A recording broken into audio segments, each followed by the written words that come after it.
बोलो सियावर रामचंद्र की।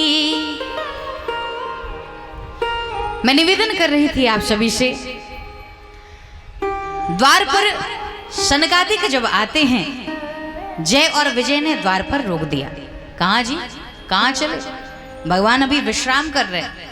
ये तो वही स्थिति हुई जैसे किसी मंत्री जी, किसी बड़े अधिकारी से आपका अच्छा परिचय हो और जब आप उनसे मिलने पहुंचो तो द्वार पे खड़े जो चमचे होते हैं ना महाराज, उन्हीं से सारा लफड़ा है और किसी से नहीं। वो पहले ही कहेंगे गेट आउट। महाराज अधिकारी जी अभी विश्राम में है, कहाँ से चले आओ, समय अपने ही दे देंगे। वही बड़ा अधिकारी बनते रहते हैं, होता है ना।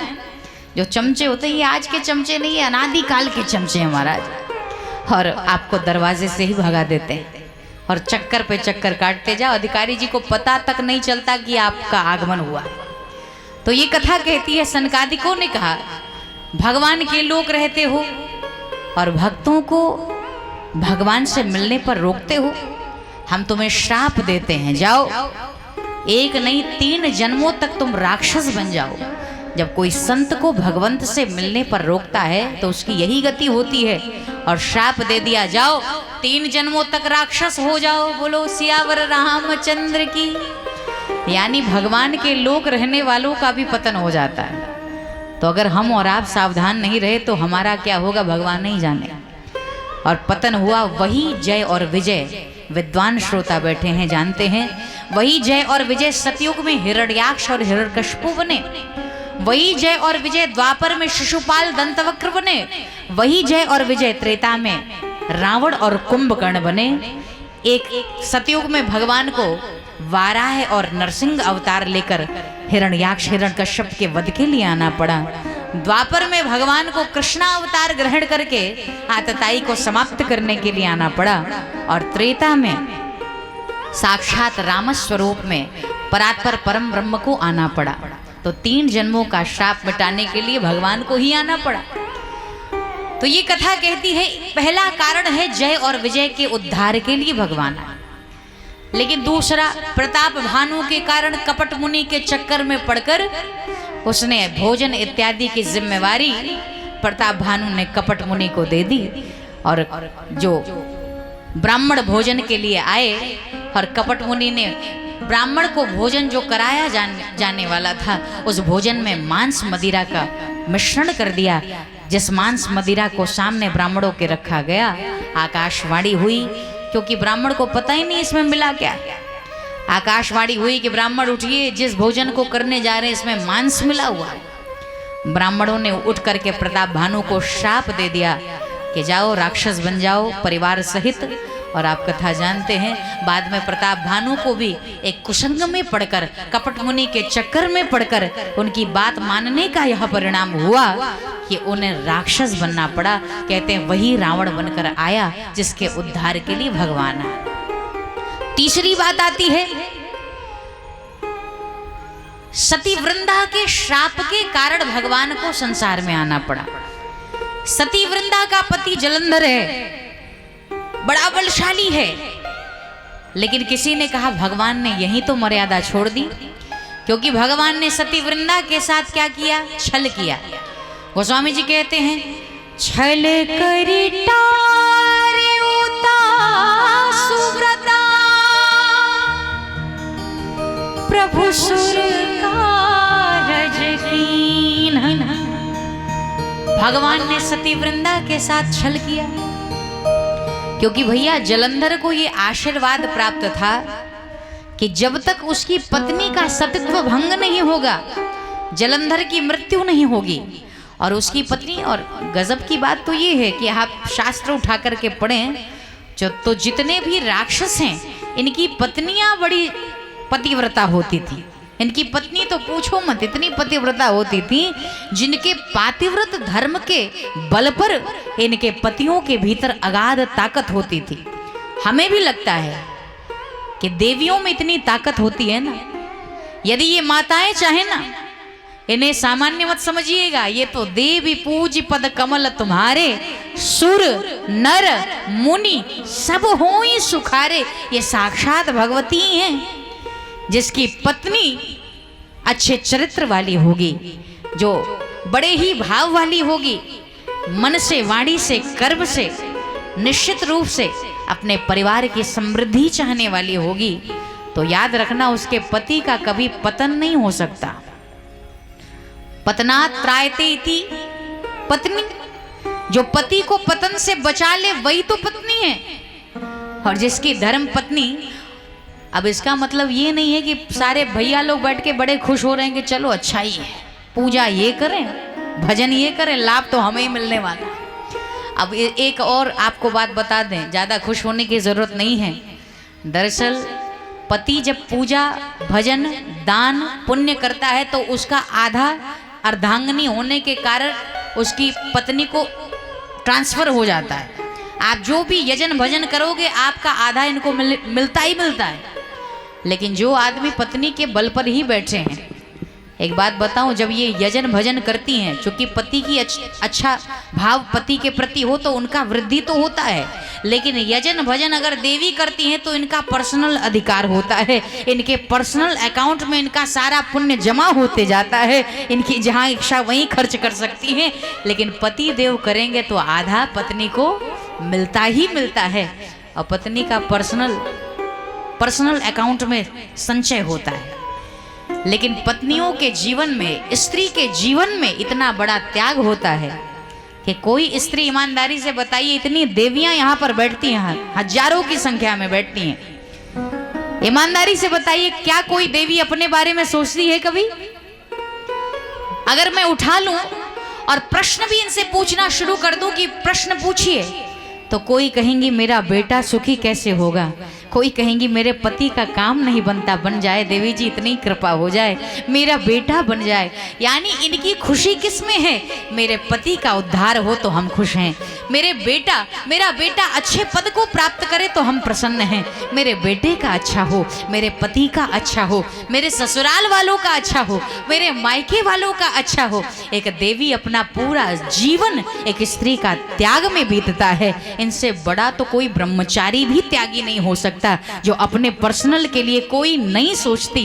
ये जब भी माँ के दर पे अगर हाथ झुकाती होंगी, सर झुकाती होंगी, हाथ जोड़ती होंगी, तो उसमें भाव कहीं ना कहीं पारिवारिक जन के सुख और समृद्धि का होगा। इन्होंने अपने लिए कभी कुछ नहीं मांगा। मैं सच कह रही हूं कि नहीं?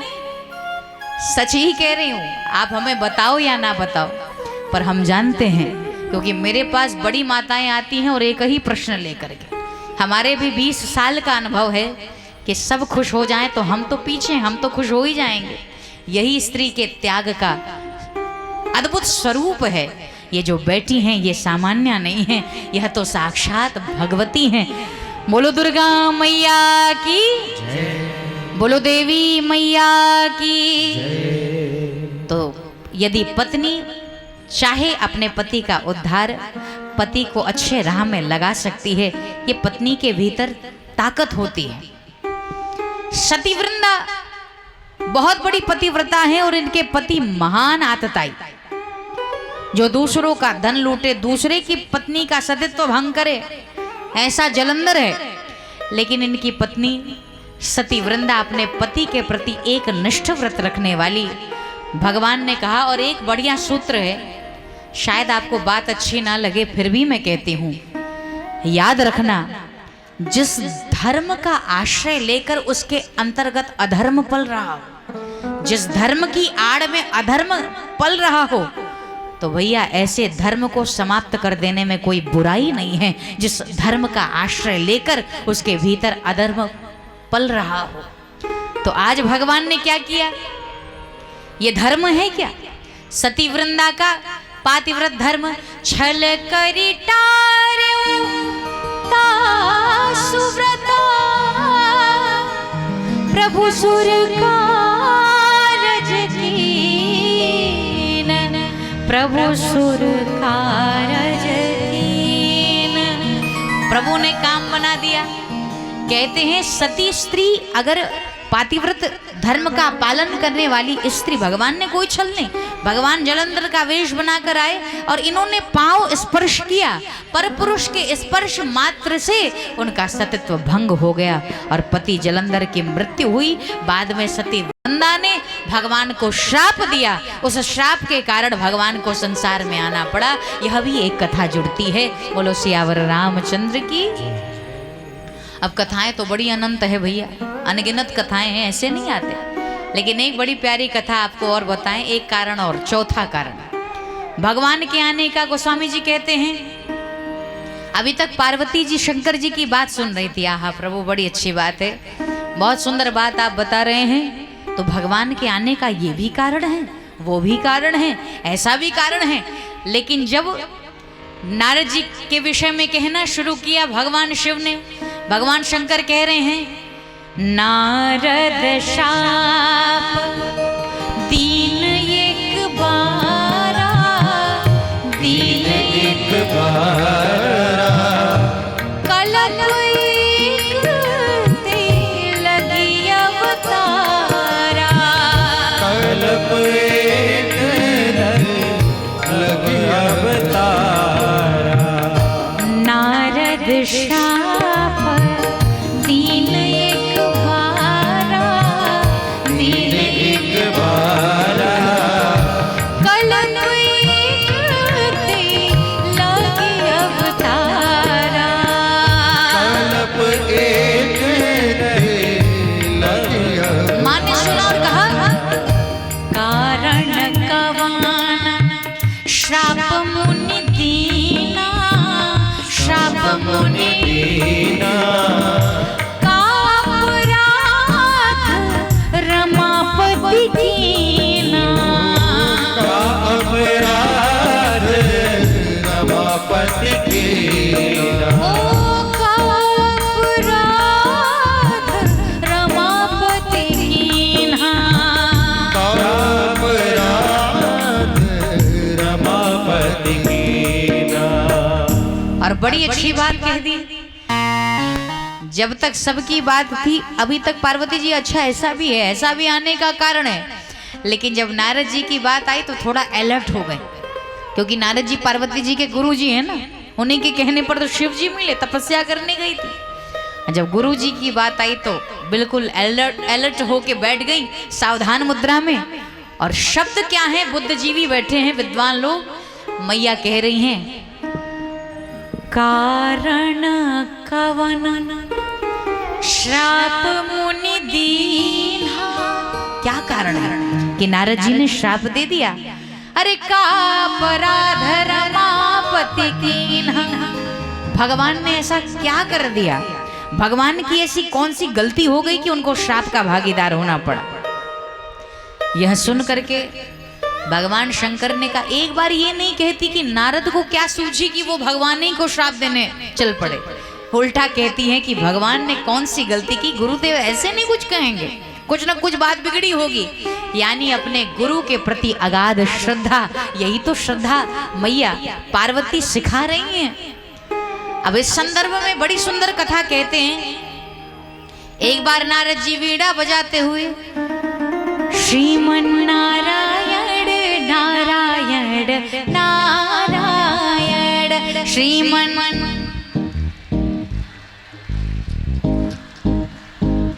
ओ भजमन नारायण नारायण नारायण भजमन,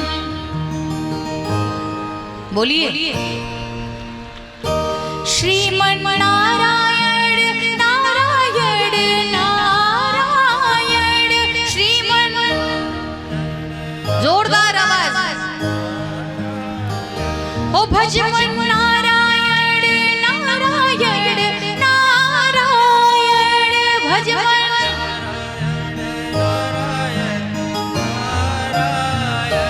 श्रीमन नारायण नारायण नारायण श्रीमन,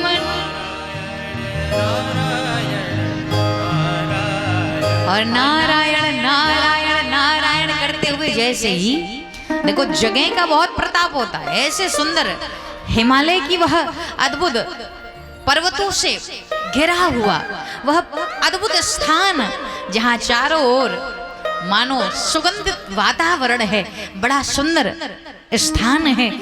बड़ी सुंदर सुगंधी युक्त पवन चल रही है। नारद जी बैठे, देखो स्थान का बहुत महत्व होता है। आपका कितना सुंदर स्थान है ना, कितना अच्छा स्थान है। मन लग रहा है ना, मन लग रहा है कि नींद ही आ रही है, मन लग रहा है, अच्छा लग रहा है। तो जगह की बड़ी महिमा होती है। कहीं कहीं हम ही लोगों का मन नहीं लगता कि भगवान अब उठें चले यहाँ से, क्योंकि जगह की बड़ी गरिमा और महिमा होती है। आपका ये जगह बहुत सकारात्मकता, पॉजिटिविटी लिए हुए, बहुत सुंदर है, बहुत अद्भुत है, इसीलिए मन भी लग रहा है भगवान की कथा। तो कथा के लिए सबसे बड़ा कथा का स्थान, भगवान के भजन के लिए स्थान महत्वपूर्ण है। कई लोग कहते हैं कि हम घर में पूजा करने बैठते मन ही नहीं लगता। तो मन न लगने का एक कारण ये भी है कि आपके घर में सकारात्मक ऊर्जा नहीं होगी। और एक स्थान बनाइए, घर में हर जगह भजन नहीं हो पाता, लेकिन आपने एक स्थान यदि बनाया होगा बढ़िया, वहां बैठकर रोज जाप करने से वो स्थान पवित्र हो जाता है, वो स्थान अद्भुत हो जाता है। तो नारद जी जब गए, इतना सुंदर स्थान, नारद जी का मन लग गया। और नारद जी की श्राप की गति, क्योंकि नारद जी श्रापित हैं ना, नारद जी क्षण भर से ज्यादा टिक नहीं पाते। और जितने लोग ढंग से बैठ नहीं पा रहे, हमें लगता है इनके पैर में नारद ही लगे हुए हैं, एक मिनट बैठ नहीं रहे महाराज। इनको हमसे दुश्मनी है कि क्या है, भगवान जाने। हाँ, तो हम निवेदन कर रहे थे आप सभी से कि नारद जी बैठ नहीं पाते, चलते ही रहते, इधर हैं उधर हैं उधर हैं। लेकिन जब इतना सुंदर पवित्र स्थान पर नारद पहुंचे तो नारद का मन लग गया महाराज, आंख बंद हो गई। आहा, भजन होना शुरू हो गया, नारायण नारायण शब्द कहना शुरू कर दिया। और नारायण कहने से सुमिरत हरि श्याम गति बाधी, भगवान का स्मरण करने से श्राप कब दूर हो गया पता ही नहीं चला। श्राप कब दूर होगा, कितना भी बड़ा कठिनाई क्यों ना हो, भगवान का नाम लोगे तो दूर हो जाएगा। तो यदि मन नहीं लग रहा है, भगवान का नाम लेना शुरू करें। आज नहीं लगेगा, कल नहीं लगेगा, और फिर धीरे धीरे इस नाम का प्रताप है, ये नाम खुद अपना काम करेगा। नाम खुद अपना, जैसे आग के पास हंस के जाओ, रो के जाओ, गा के जाओ, खा के जाओ, जलाएगा ही, उसका स्वभाव है। वैसे भगवान का नाम है, चाहे जिस भी भाव से लिया जाए, वो आपके पाप और दोष को दूर ही करता है, वो हमेशा पाप और दोष मिटा ही देता है। यह भगवान के नाम की महिमा है।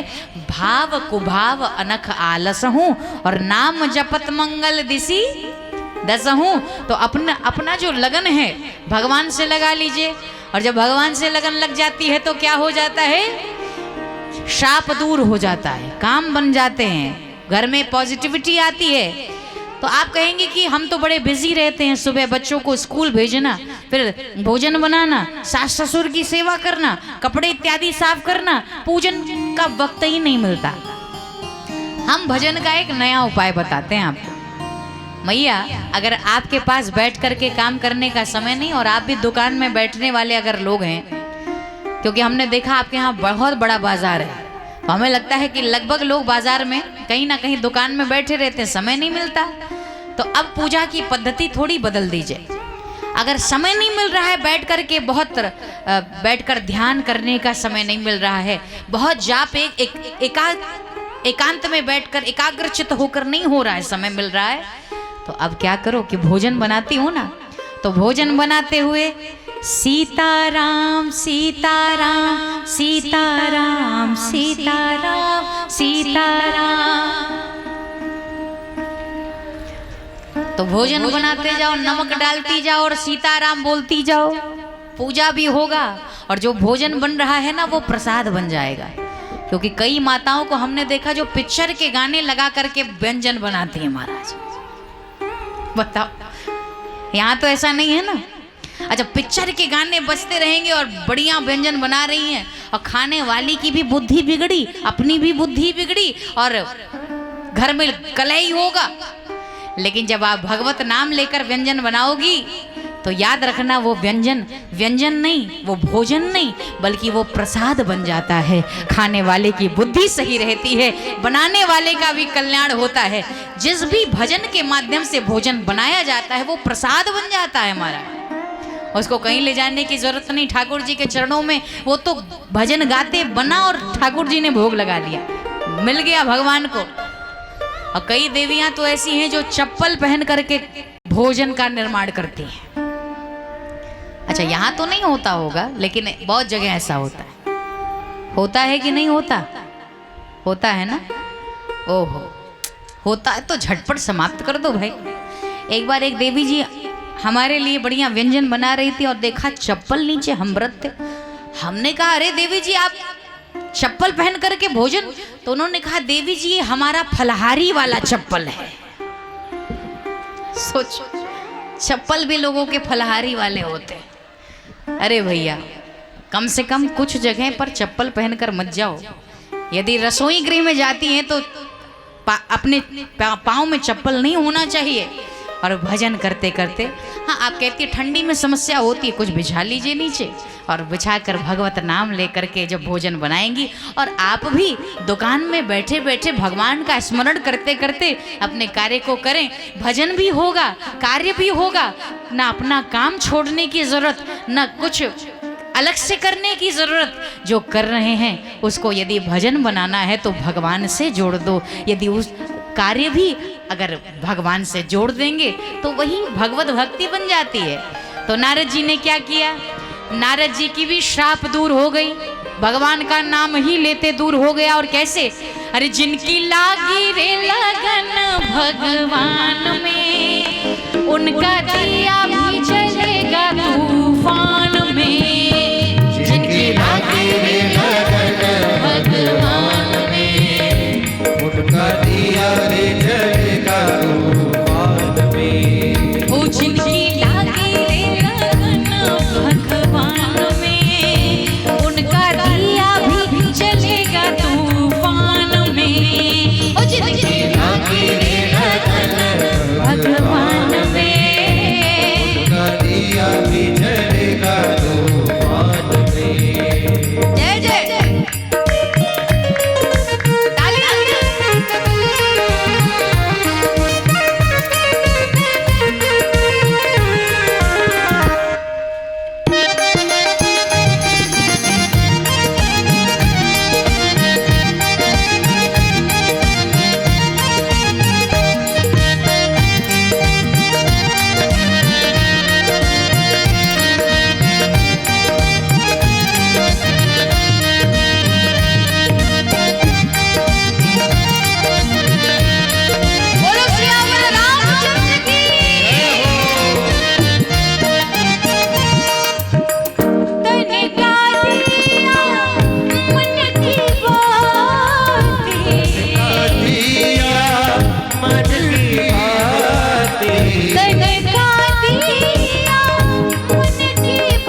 जिनकी लागी रे लगन उनका दिया भी जलेगा तूफान में। तो भगवान से लगन लगाइए। भगवान बड़े ही अद्भुत हैं। नारद जी के श्राप भी दूर हो गए महाराज। आहा, नारद जी भाव में डूब गए, भगवत नाम लेने लगे। और अब हमें आप ये बताइए, ये क्या हो रहा है? मीटिंग हो रही है, तो ये क्या बैठे हो आप?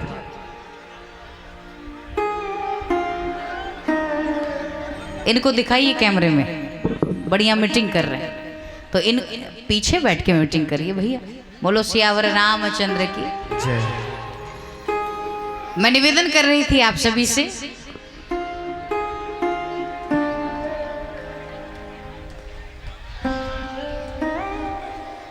इनको पीछे करिए, जितने बैठे हैं यहाँ पे सबको पीछे करिए। सारे लोग न सुनेंगे न सुनने देंगे, ये राहु केतु हैं सब। हटाइए इनको। बोलो सियावर रामचंद्र की जय। हाँ, तो हम निवेदन कर रहे थे, अच्छा ऐसा कौन सा देवता है जब कोई ध्यान करे, जब कोई भगवान के भजन में लिप्त हो, तो ऐसा कौन सा देवता है भैया जिसे बड़ा डर लगता है? कौन देवता डरते? कौन सबके पूजन को भंग करने आते हैं? इंद्र भगवान। सारे जिसका भी ध्यान हो, इंद्र भगवान डरते हैं, कहीं हमारे गद्दी का मामला तो नहीं है, कहीं हमारी गद्दी ना निकल जाए। और इसीलिए इंद्र भगवान बड़े भयभीत होते हैं। मुनि गति देखी सुरेश सुजाना। अब गंभीरता से सुनना। डर गए, कामदेव को भेजा, कामदेव गए, नाना प्रकार से उपक्रम किया, अप्सराएं लेकर के गए। अप्सराओं ने भी मुनि के मन को आकृष्ट करने का प्रयास किया, मुनि के मन को डिगाने का प्रयास किया, लेकिन मुनि को कुछ नहीं हुआ। बाद में मुनि का ध्यान खुला, कामदेव डर गए कि अब तो शाप मिलेगा, पर मुनि को क्रोध भी नहीं आया। तो कामदेव ने कहा, आहा महाराज, बहुत बड़े बड़े तपस्वी देखे, लेकिन आप जैसा नहीं देखा। आपने काम को जीत लिया और आपको क्रोध भी नहीं आया, मेरी इतनी उदंडता पर क्रोध नहीं आया। तो महाराज आप बड़े